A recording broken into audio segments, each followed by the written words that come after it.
Eu, então, vou pedir para que a gente, nesse momento, busque uma postura de introspecção, uma postura mental que seja realmente compatível com o início da atividade espírita, né? Como toda atividade espírita, que a gente, então, inicie fazendo uma oração.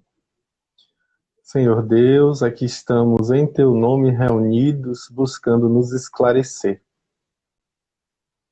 Acalenta em nossos corações esses sinceros propósitos de angariarmos as informações de que necessitamos para prosseguirmos na jornada da concretização do bem nas nossas vidas e do Teu reino no nosso planeta. Que o Teu amor possa nos guiar nessa jornada e que nossos corações e mentes estejam permeáveis à Tua influência benfazeja em nossas vidas. Sê conosco agora e sempre, que assim seja. Maravilha! Vamos lá. Hoje a gente vai falar um pouquinho sobre o fermento dos fariseus, que inclusive, vale ressaltar, foi uma solicitação lá do lado de lá para que a gente falasse a respeito disso. Lá do lado de lá de onde, Danilo? Do plano espiritual, né? Me foi perguntado que tipo de tema eu poderia abordar e eu fiz uma pergunta, né, para os meus mentores, os meus amigos espirituais, e o que me foi sugerido de falar foi isso. Eu então fiz a sugestão para Fred Santos, que está conosco agora também nos escutando, e aí com isso foi o tema que foi sugerido, que me foi inspirado para falar um pouquinho a respeito. E obviamente que para falar disso é interessante que a gente se proponha a compreender de quem é que a gente está falando, né? E para compreender isso, eu suscito sempre a introdução de o livro O Evangelho segundo o Espiritismo, que traz no item 3, nas notícias históricas, uma descrição dos grupos sociais que haviam na época de Jesus. E dentre esses grupos, lá estão também figurados os fariseus. Os fariseus, e a palavra fariseu vem de uma palavra em aramaico que é parash, que significa separado, significa dividido. Significa exatamente isso, essa perspectiva de que há uma divisão e uma separação, que é basicamente um termo parecido com a palavra que a gente usa agora em português, que é a palavra santo que vem do latim sanctus, que significa separado, dividido. Olha que interessante, né? Então os fariseus literalmente se achavam santos. Eles tinham uma postura, um posicionamento social de superioridade em relação ao restante da população. É interessante a gente perceber justamente que esse posicionamento só fazia retroalimentar um separativismo, uma divisão social que se assemelha um pouco com o sistema de castas que a gente tem notícias de que ainda hoje perdura na Índia, né, apesar de todas as proibições com relação a isso.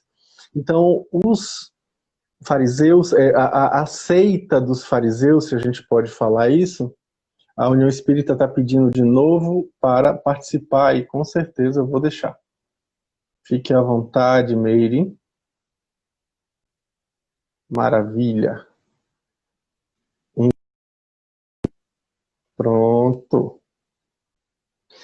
Então, como eu estava dizendo, os fariseus, eles tinham essa acepção de que eles eram superiores ao restante da população. Era uma visão completamente diferenciada, e isso começou com um patriarca da cultura judaica chamado Hilel. Ele teria nascido em 110 antes de Cristo, mas Na leitura do Evangelho segundo o Espiritismo, a informação que Kardec traz que seria algo em torno de 180 a 200 a.C. Mas levando em consideração o fato de que Hilel era avô de Gamaliel, e Gamaliel a gente consegue ver notícias sobre ele tanto no Atos dos Apóstolos quanto em livros mediúnicos que são interessantíssimos, como por exemplo o livro que eu considero pessoalmente o melhor livro que eu já li em toda a minha vida, chamado Paulo e Estevão.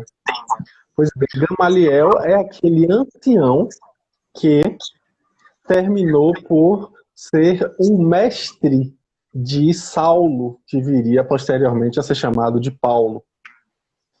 Pois bem, é ele, é Gamaliel, é aquele senhor que no final da vida termina por se identificar e por simpatizar com o cristianismo nascente.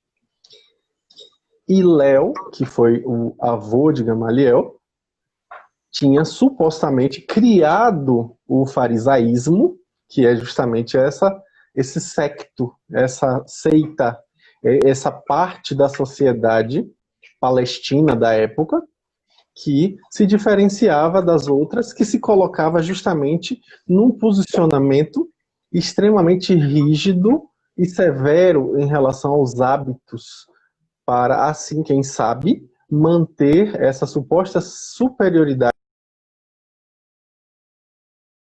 As notícias históricas vão apontar que Gamaliel foi um dos últimos patriarcas do farisaísmo, que veio a acabar, na verdade, o farisaísmo acaba no ano 70 depois de Cristo, quando Tito, o filho de Vespasiano, sitiou Jerusalém, tendo inclusive derrubado o último templo de Salomão, deixando apenas a muralha do lado oeste do Monte Sião, que é justamente aquela muralha que nós conhecemos hoje com o nome de Muro das Lamentações.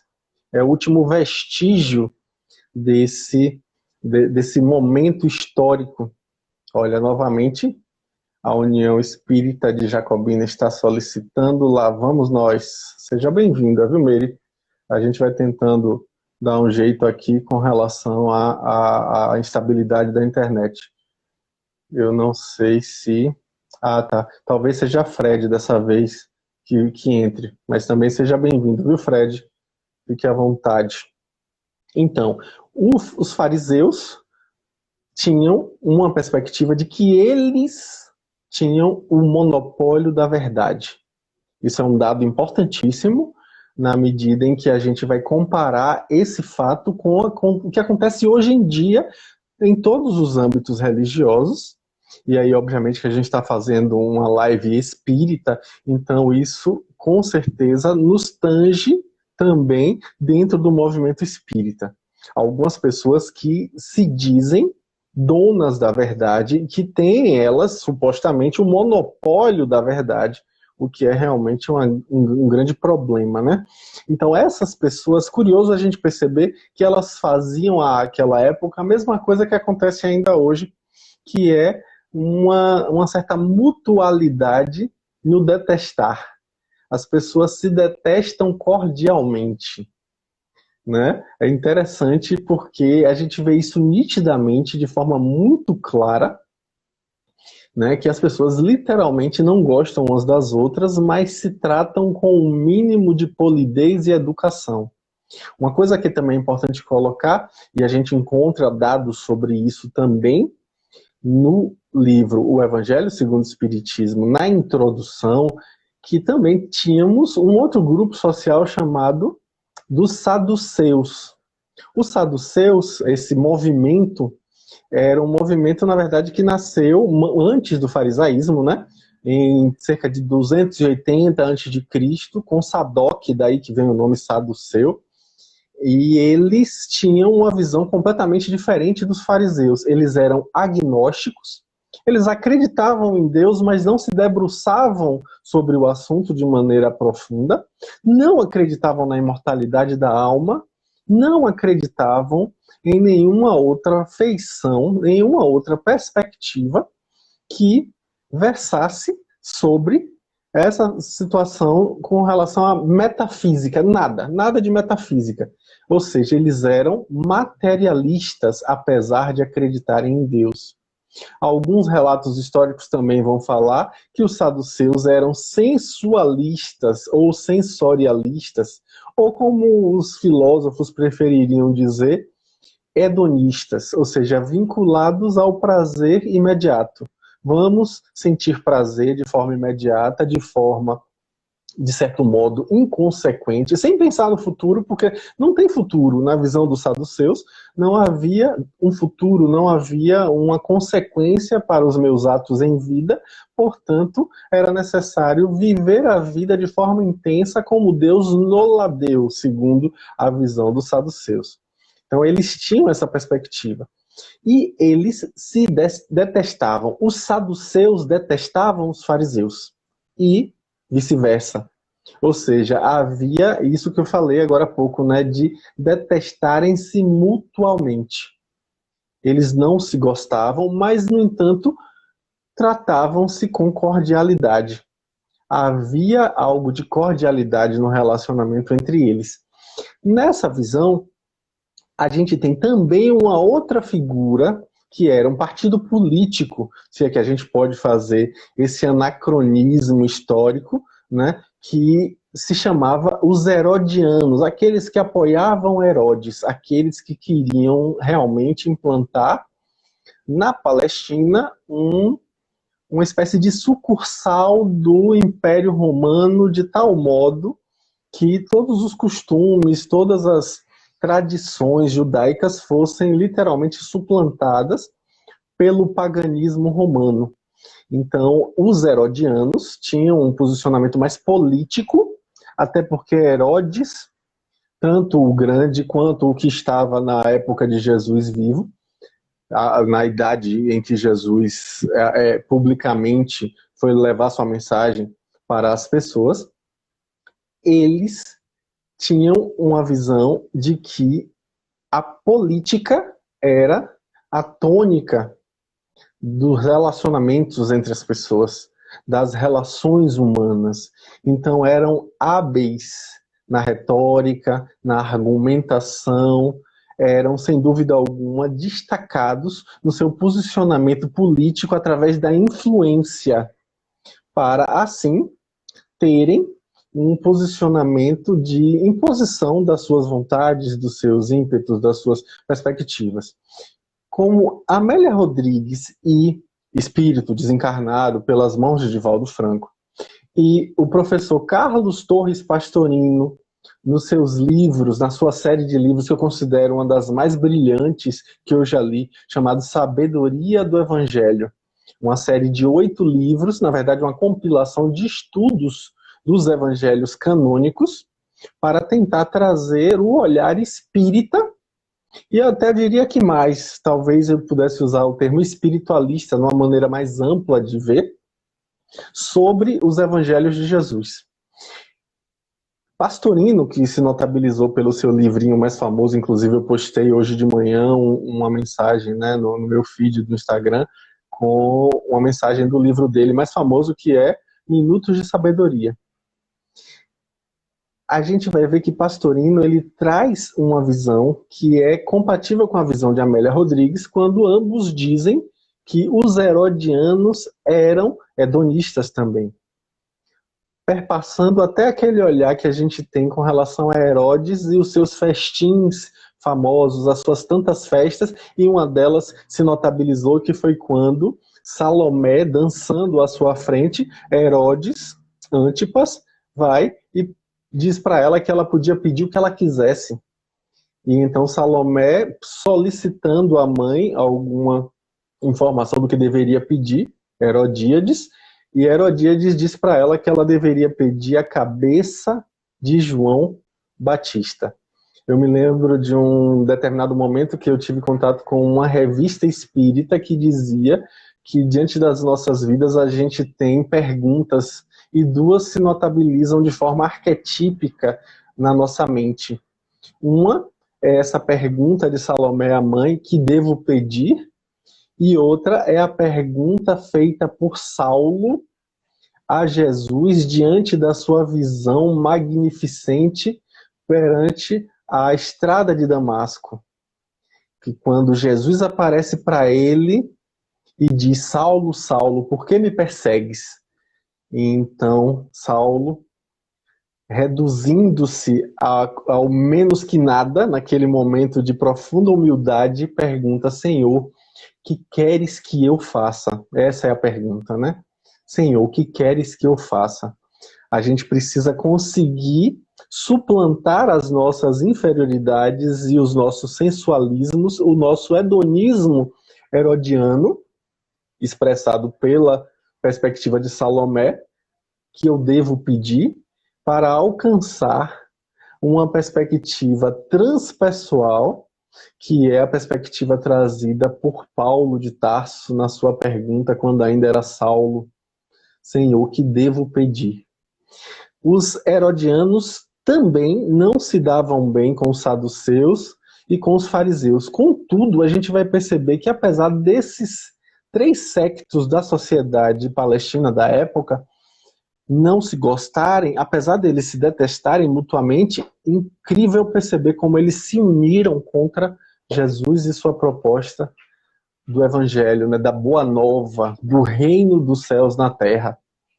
Eles, apesar de se detestarem mutuamente, tiveram essa visão de que era necessário se unir para poder combater Jesus. E eu vejo o movimento espírita hoje, eu me pergunto, será que a gente não aprende nem com os equivocados a nos unir? A gente não consegue se unir para um bem maior?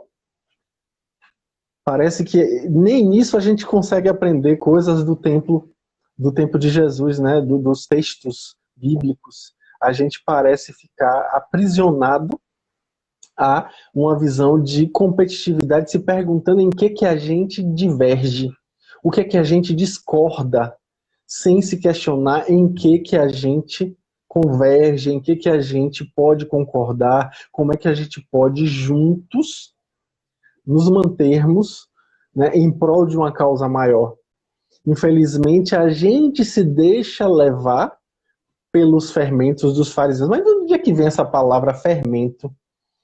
É porque Jesus usa essa palavra em um momento específico do texto bíblico, né, quando ele aproveita uma circunstância curiosa.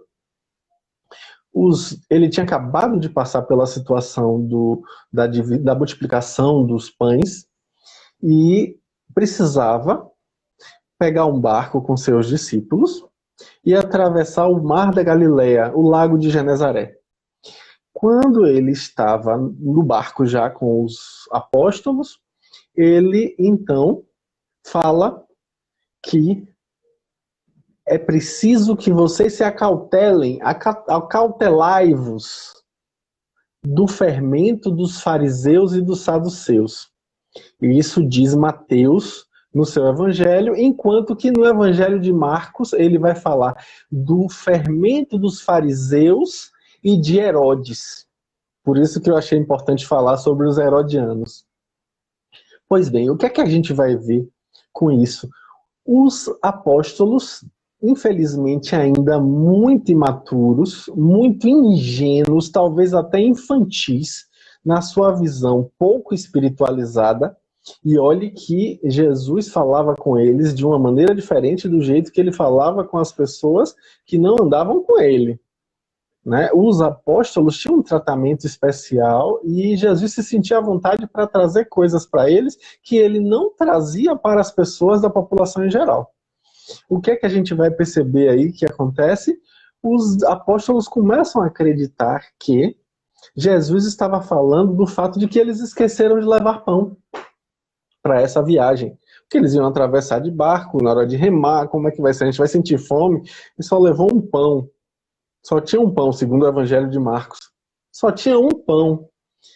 E aí eles se olharam assim quando Jesus falou do fermento dos fariseus e imaginaram o quê? Na sua ingenuidade, que Jesus estava falando para eles não comprarem pão na mão dos fariseus. Não, não comprem pão na mão dos fariseus. Era isso que eles imaginaram, né? Que Jesus estava colocando para eles não fazerem esse tipo de coisa. Eles começaram a conversar entre si. Jesus, ouvindo aquilo, vai e meio que dá uma bronca neles, dizendo para eles que, poxa, vocês não viram que eu consegui multiplicar pães em duas circunstâncias diferentes? É bom lembrar, né, que Marcos coloca de uma outra circunstância. Lucas também fala. Os três evangelhos sinóticos falam a respeito desse episódio. E aí Jesus diz assim que não é possível que vocês... Aí são palavras minhas, né? Não são as palavras de Jesus. Mas a ideia que Jesus passa é: não é possível que vocês não entenderam. Porque eu multipliquei pão. Eu poderia multiplicar mais pão. Por que vocês estão aprisionados a essa visão? Não é disso que eu estou falando. Não é do pão material que eu estou falando. Eu estou falando do pão espiritual. E aí é em Lucas que a gente vai ver um capítulo que é, inclusive, dedicado a isso. A gente vai ver que Mateus também tem um capítulo dedicado a isso, né? O capítulo 23 do Evangelho de Mateus é só para falar do cuidado das pessoas em não serem como os fariseus e os saduceus. E no capítulo 12 de Lucas, ele já começa falando o quê? Ele fala literalmente: o fermento dos fariseus é a hipocrisia. Não deixa espaço para dúvida, ele fala isso textualmente. É a hipocrisia que vocês têm que tomar cuidado. Porque esse fermento azeda a massa. Porque esse fermento traz o problema. Que os fariseus, eles eram hipócritas, eles tinham muitos cultos exteriores. Eles gostavam de mostrar uma coisa, mas por dentro era outra. Sob o anonimato, eles se comportavam de outra forma. Usavam vestes límpidas. Não à toa que Jesus colocou aquela fala que ficou muito famosa, né? Que são sepulcros caiados por fora e cheios de podridão por dentro. A visão justamente de que eles estavam mais afeiçoados à exterioridade do que o que realmente interessa, a questão da interioridade. Apesar de que alguns desses fariseus destoavam da média, né? É bom lembrar, por exemplo, a figura de Nicodemos, que se destaca, apesar de que Jesus chama a atenção dele pelo fato dele ser um doutor da lei e não sabe da necessidade de nascer de novo, tanto de espírito quanto da carne. Né? Tanto da água quanto de espírito. Então é preciso nascer de novo, ou seja, a lição aí da reencarnação em Nicodemos, né? Quando ele fala sobre Nicodemos, que é João que relata isso no seu evangelho, porque foi o único testemunha dessa circunstância, a única testemunha dentre os evangelistas, os 4 evangelistas, foi João que viu isso, que estava lá presente na hora. E aí ele relata essa fala. Então é interessante porque eles focavam muito na questão das práticas exteriores, na questão do tradicionalismo. Quantas vezes a gente vê isso no movimento espírita hoje em dia? Os tradicionalistas, os que criam verdadeiros modos operandi de se comportar, né? O modo certo de fazer é assim, assado, cozido, cru, e quer impor seu método como sendo o único viável, porque eles monopolizam a verdade. Nós vamos ver aí situações em que as pessoas têm uma ênfase tão grande nesses ritos que transformam em dogmas, literalmente situações de dogma. Os fariseus também eram proselitistas, eles queriam convencer e converter todo mundo o tempo todo.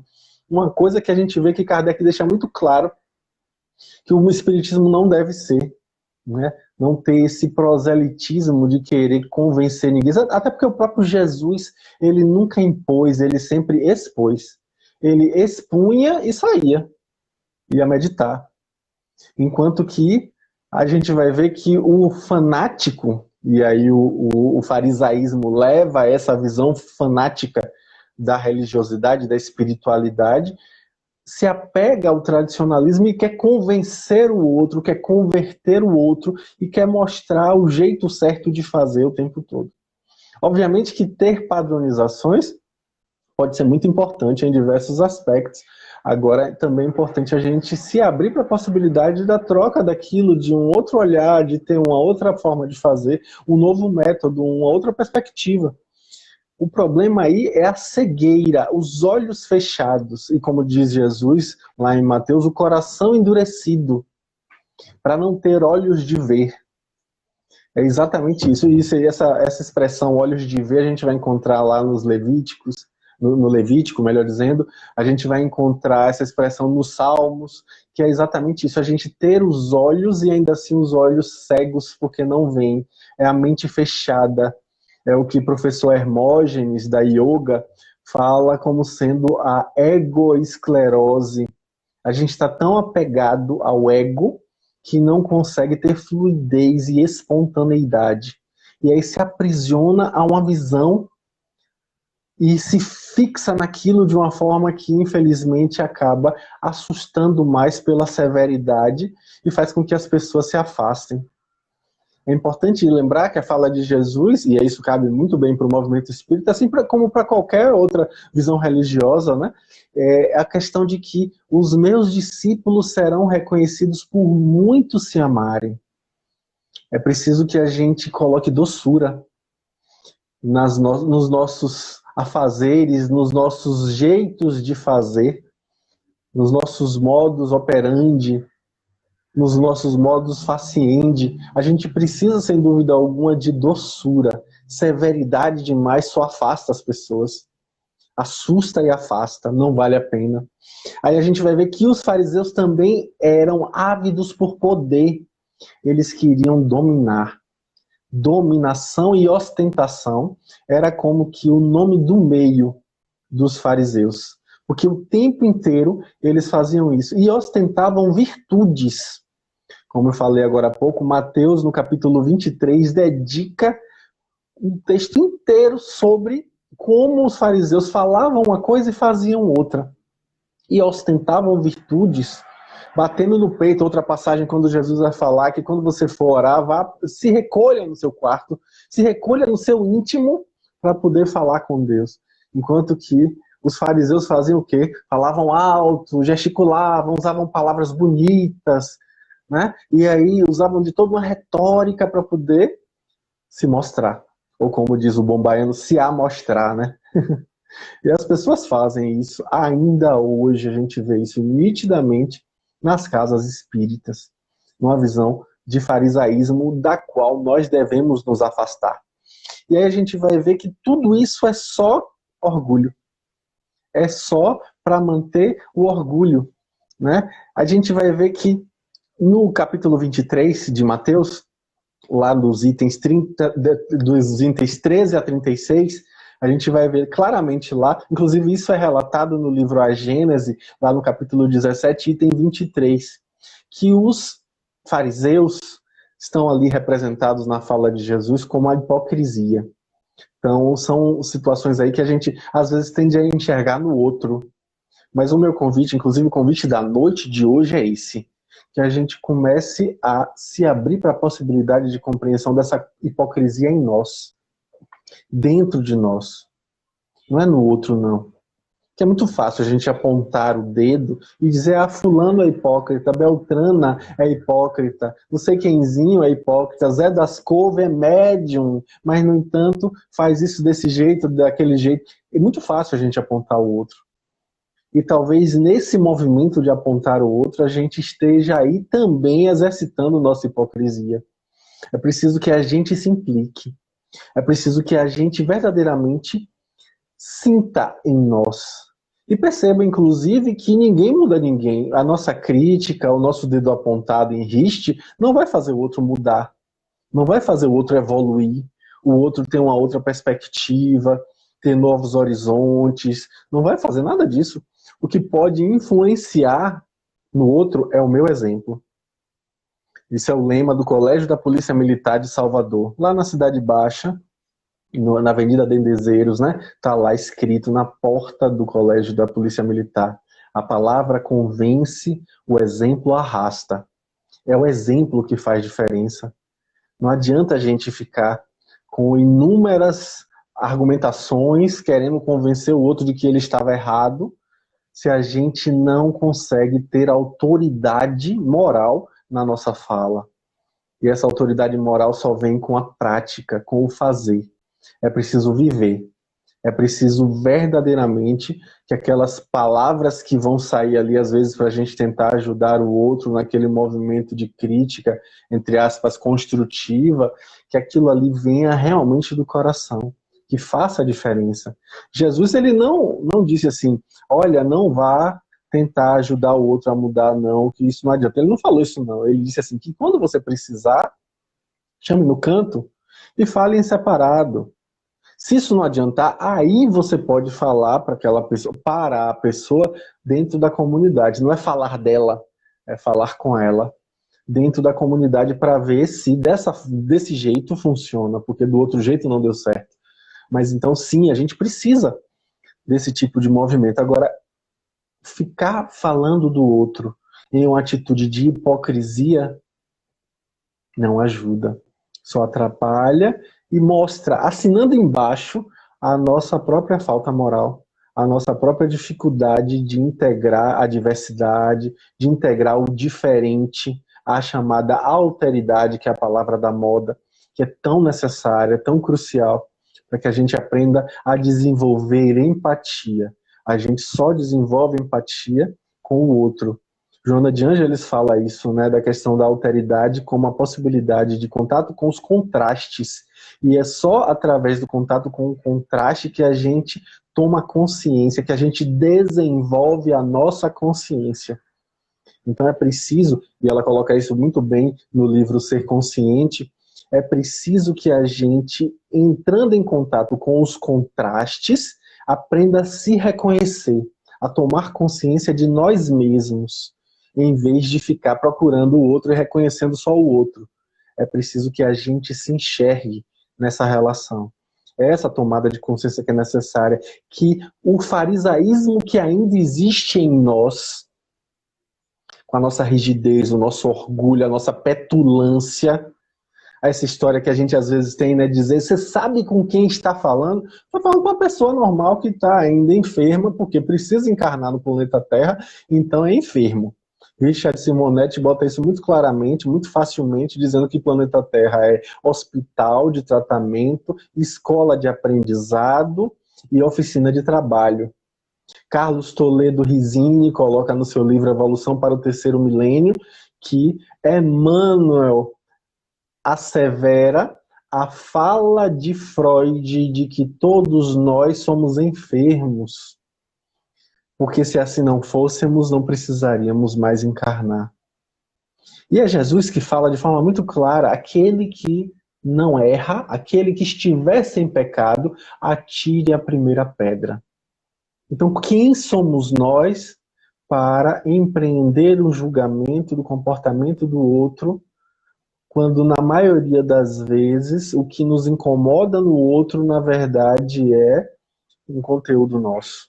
Eu me lembro muito bem de um momento na minha adolescência, quando meu pai comprou o livro O Monge e o Executivo, e eu vi solto na mesa um determinado dia, comecei a ler, me empolguei, li o livro todo, e no finalzinho, o personagem principal que tinha dificuldade com um outro personagem chamado Sargento Greg, que era uma pessoa realmente difícil de conviver, porque não tinha papas na língua, falava o que vinha na boca, sem filtro, e com isso realmente era difícil conviver. Eis que o protagonista do livro diz assim, enfim, eu consigo reconhecer que ele coloca em palavras o que eu apenas penso. E ele fala desabridamente o que eu escondo, eu penso e me envergonho. Então talvez o que eu sinta é inveja da coragem dele. Olha que fala, hein? Olha que humildade a gente conseguir chegar no nível de reconhecer que às vezes o que o outro faz que nos impacta, que é ruim, que é negativo, etc., na verdade é aquilo que nos suscita inveja. Olha que difícil admitir isso. Mas sem dúvida alguma, conhecereis a verdade e ela vos libertará. É preciso que a gente se abra para essa verdade. E é em Lucas, no capítulo 12, novamente no versículo 2, que Jesus vai falar que não há nada de oculto que não vai ser revelado. Então, aquela verdade da qual a gente muitas vezes está fugindo, algum dia vai vir à tona. Então, é melhor que a gente ajude a parir essa verdade, porque se a gente resistir a ela, é pior. Jung, Carl Gustav Jung, que Joana de Ângeles chama de escafandrista da alma humana, fala uma frase que se notabiliza muito, e volta e meia eu me lembro dessa frase. Ele diz assim: aquilo a que você resiste, persiste. Olha que fala, hein?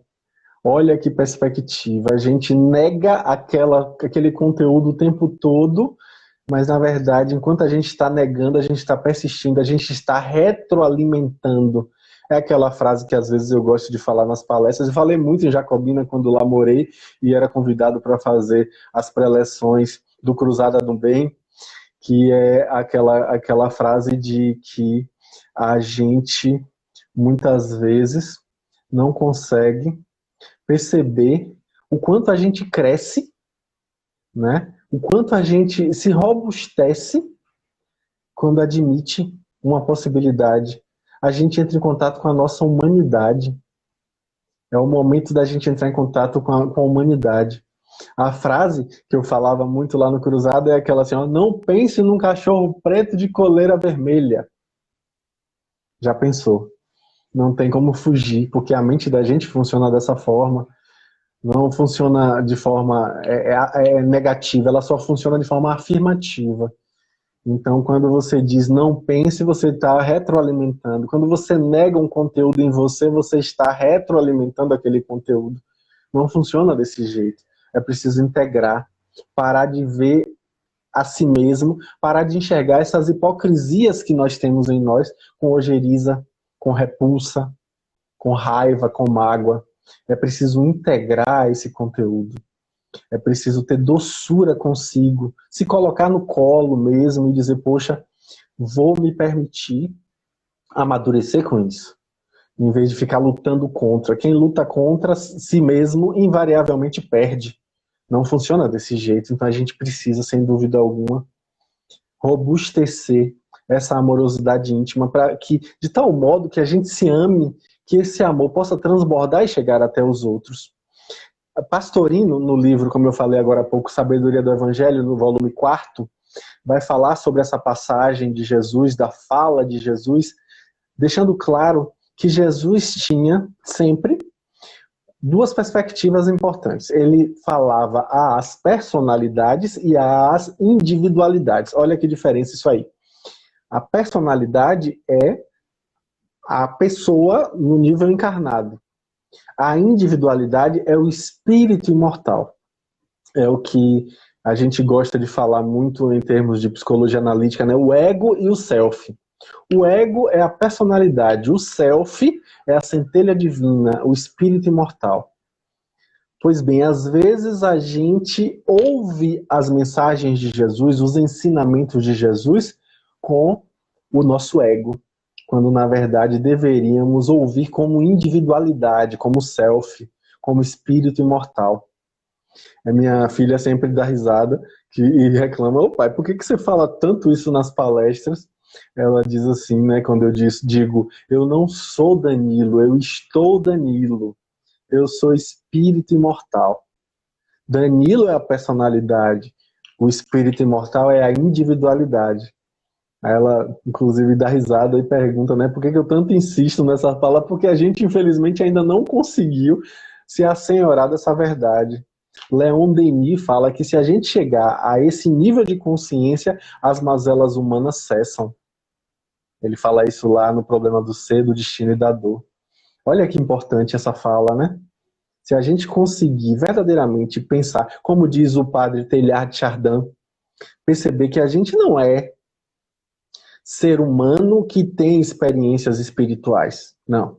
A gente é ser espiritual que está em experiência humana. Então, tomar consciência disso vai fazer toda a diferença.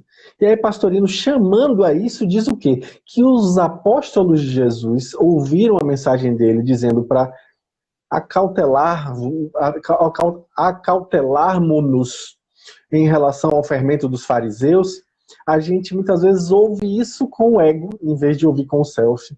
Ouve isso com a personalidade, em vez de ouvir isso com a individualidade. Então, com isso, a gente vai ver, como diz o Levítico, lá no capítulo 2, no versículo 11, que o fermento, que é o símbolo usado por Jesus nesse ensinamento, é um elemento corruptor. Tanto assim que os judeus fazem a festa dos pães ázimos, né? E também das oblatas, e eles têm que fazer o quê? O pão sem fermento, simbolizando pureza. Por quê? Porque o fermento aí, nesse caso específico, é um símbolo para um elemento corruptor. E aí, óbvio que, como eu disse, lá em Lucas, no capítulo 12, no versículo 1, especificamente, ele já deixa bem claro que o fermento dos fariseus é a hipocrisia. Então, que a gente se acautele em relação a isso, porque, infelizmente, a gente ainda tem, como diz Pastorino, os olhos da mente vedados para a verdade. Né? A gente precisa perceber que Jesus não estava se referindo ao pão do corpo, mas sim ao pão imaterial, ao pão que vai nos locupletar. Aí Pastorino chama a atenção para o fato que, nesse momento, Jesus deixa claro que não foi apenas uma multiplicação de pães, foram duas. Ele fala que foram enchidos cestos, e aí em grego a palavra é kofinos, e cestas, que no caso é um vasilhame maior, conforme a fala de Pastorino, né, que é o que eles chamam de espuridas, são cestos maiores, ou seja, que gradativamente aumenta a nossa possibilidade de compreensão do Cristo. E aí, com isso, ele vai dizer que, infelizmente, os espíritas, às vezes, se abrem para o contato com o que Pastorino chama de doutrinas exóticas. E olha que é o próprio Pastorino que diz o tempo todo que Jesus tinha uma doutrina esotérica, exotérica, né, para todo mundo, e uma doutrina esotérica com S, só para os discípulos. Por quê? Porque para Pastorino, cada mensagem de Jesus traz um símbolo, traz uma metáfora. Olha que interessante, que rico isso, pensar nessa possibilidade. Mas aí ele vai chamar a atenção que a gente precisa tomar cuidado com as doutrinas esquizotéricas. Aí é uma brincadeira que estou fazendo, né? Porque são as exóticas. São as perspectivas que às vezes a gente vê interpretações malabarísticas das mensagens de Jesus. E é preciso realmente tomar muito cuidado com isso, né? Por quê? Porque Jesus está falando lá do pão suprassubstancial, né? É de um outro pão. E esse pão que locupleta o espírito imortal é simples. Pastorino chama atenção para o fato de que Jesus nos chama à necessidade de simplicidade. Nada de complexo há de necessário para implantar o bem. Que nós espíritas aprendamos a manter a simplicidade doutrinária, em vez de tentar anexar outras doutrinas espiritualistas que só fazem, na verdade, macular a doutrina na medida em que trazem proposições que complexificam desnecessariamente a pureza doutrinária. E olha que eu não sou um puritano, um purista doutrinário, como muitos aí são, mas é importantíssimo a gente tomar cuidado para perceber que, para alcançarmos o reino dos céus, como diz Mateus, que os outros falam de reino de Deus, né? Mateus fala muito do reino dos céus. O que a gente vai ver que é necessário?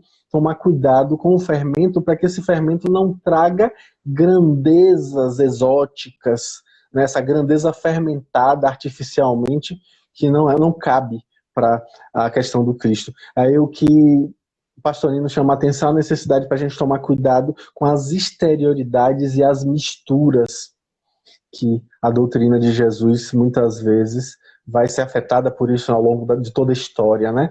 E é preciso tomar realmente cuidado com relação a isso, especialmente com a doutrina espírita. E aí Pastorino termina o capítulo dizendo para a gente tomar cuidado para não misturar com as doutrinas hipócritas, fariseus, doutrinas sensualistas, saduceus, né? E que são também, é bom lembrar, materialistas, e doutrinas hedonistas, herodianos. Olha que importante aí para a gente verdadeiramente tomar cuidado com isso. E aí eu termino minha fala dizendo que é importante a gente relembrar sempre uma fala de Jesus no capítulo de Mateus, capítulo 5 de Mateus, no versículo 17, quando, pegando uma fala, um pedaço da frase de Jesus, ele diz assim: que fazeis tu de especial? É aquela frase famosa quando ele diz assim: se você emprestar somente a quem te empresta, que fazeis tu de especial? Mas pegar essa frase aí e trazer para a gente, o que, é que a gente faz de especial? Então, que a gente aprenda a valorizar o simples, para não cair no culto egóico, na egolatria farisaica, que infelizmente acomete o movimento espírita, porque existem muitas pessoas, e aí desencarnados, interessados, e também encarnados, é bom lembrar, interessados que o movimento espírita tenha realmente insucessos. Então, por isso é importante a gente tomar cuidado com a fascinação. Esse tipo de obsessão tão difícil de identificar, em que as pessoas se acham superiores, acham que são especiais, acham que são poderosos, ou que eles detêm a verdade, ou que têm um modo certo de fazer, de praticar a mediunidade, de fazer a pesquisa, de estudar o livro tal, sabe? A gente precisa tomar muito cuidado com isso.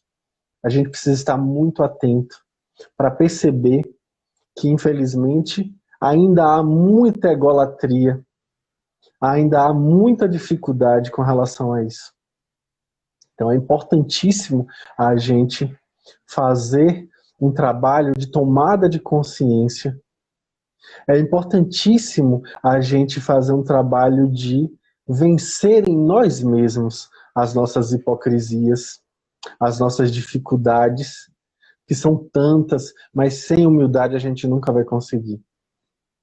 Então eu agradeço muito a atenção de vocês e peço novamente que a gente busque uma postura compatível com o momento de prece, para que a gente possa encerrar a nossa atividade da noite de hoje com a certeza do auxílio das entidades benfazejas que nos assessoram. Busquemos então o mais profundo em nossos corações e encontramos lá a figura excelsa do Mestre Jesus. Senhor Jesus, que desceste das mais altas constelações, planta no solo dos nossos corações a semente do teu evangelho que regenera e esclarece.